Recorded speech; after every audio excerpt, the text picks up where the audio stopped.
of manifestation, the law of reversibility. If water can turn into steam, then steam can turn into water. Steam and water are the same thing vibrating on a different frequency. If circumstance can produce a feeling, then feeling can produce circumstance. Mass can turn into energy, and energy can turn into mass. This is science. Think of Einstein's E is mc squared. E is energy, m is mass, and c is speed of light. What you are seeking is also seeking you. Thoughts are waves. Waves carry frequencies and energy. Mass also carries frequency and energy. Mass is bound by space and time. Waves exist everywhere beyond space and time. If you can think of your desire, then it is already existing in another dimension in the quantum field. It just has no mass yet. All waves exist in the quantum field. The quantum levels are different realities, but your mind has the ability to pick up on that frequency. Everything is energy. Everything vibrates. Since thoughts are waves, they determine in what reality you live in. You are giving your thoughts energy through emotions. Emotions are energy in motion. Our emotions are the light in Einstein's equation. In order to quantum jump into your desired reality, you have to align your vibration to the frequency of your desire. That's where the subconscious mind comes in. This is why emotional control and thought control are vital. Change the paradigm in your subconscious mind. It is the subconscious mind that controls your vibration. It has almost exclusive control over your thoughts. Most of the thoughts you think today are the same thoughts you thought of yesterday. Place your attention, and therefore your emotions, which is energy in motion, on the thoughts you want to manifest, instead of the things you don't want to manifest. You have the power to consciously reject the thoughts you don't want to turn into mass. The reason why many people can't manifest what they want is because they rely only on their five senses. But not only do you have your five senses, you also have higher faculties. These are intuition, will, perception, reason, imagination, and memory.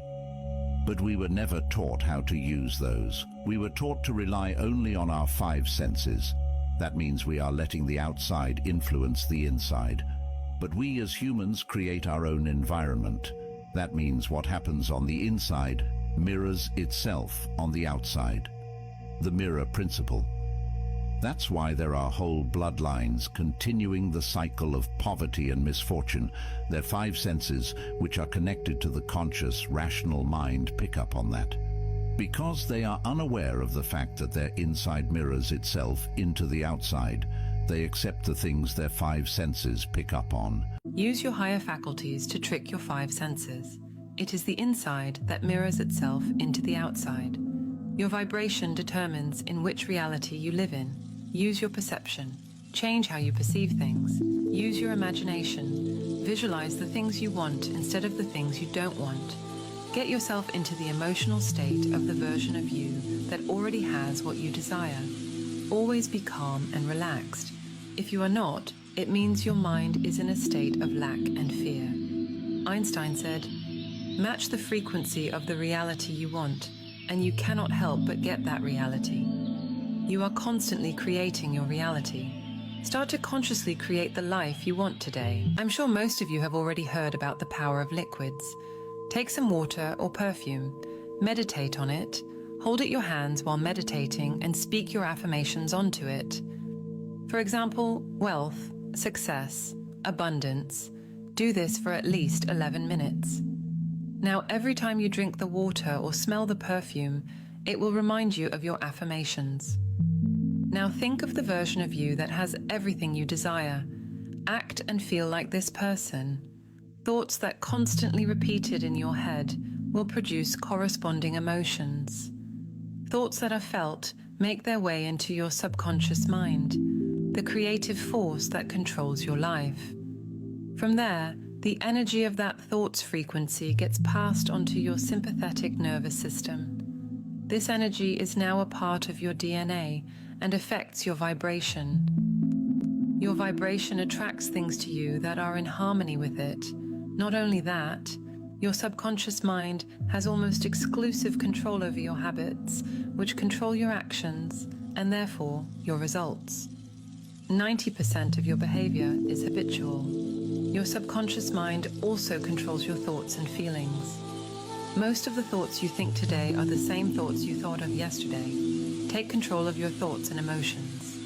Change the paradigm in your subconscious mind and get the life you want. You can't be dual-minded when trying to manifest. You cannot manifest success while preparing for failure. You cannot think of success and feel fear of failure. You are neutralizing your manifestation. You cannot try to manifest wealth and be in a poverty consciousness. Everything you do, think, or feel has to align with your desired outcome. A dual mindset often comes from fear, or from the conscious beliefs not aligning with the subconscious beliefs. Stop looking around in your 3D asking where your manifestation is. You are neutralizing it that way. If you planted a seed for a peach tree and constantly dig it up to see if it is already growing, you're actually hindering it from growing. Plant the seed, which is your desired outcome, and let it grow. Trust that it is growing. See and feel it already realized. Be calm and relaxed, and it will grow. The universe works this way.